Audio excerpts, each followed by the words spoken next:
আসসালামু আলাইকুম বন্ধুরা, এবারের হাওর ভ্রমণটা ছিল আমার জন্য বৈচিত্র্যপূর্ণ এবং নতুন অভিজ্ঞতা।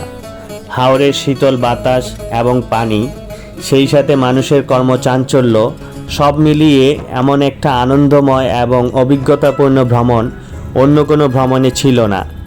যাই হোক, সকালবেলায় আমরা যাত্রা শুরু করলাম সুখের তরী হাউস বোটের মাধ্যমে এবং সেই যাত্রাটা আমাদের রাত অবধি পর্যন্ত ছিল।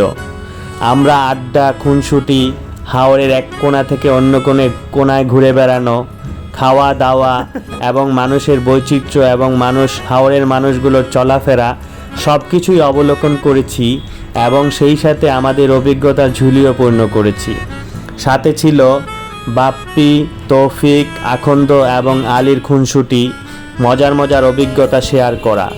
একটা সময় হাওর সম্পর্কে আমার ধারণা খুব ভালো ছিল না। হাওর মানেই ভাবতাম জনবিচ্ছিন্ন একটা দ্বীপ, বর্ষাকালে যারা সব কিছু থেকেই বঞ্চিত হয়। কিন্তু সেই দিন আর হাওরের এখন নেই। এখন হাওর হচ্ছে জীবন এবং জীবিকার অন্যতম রসদের একটি জায়গা।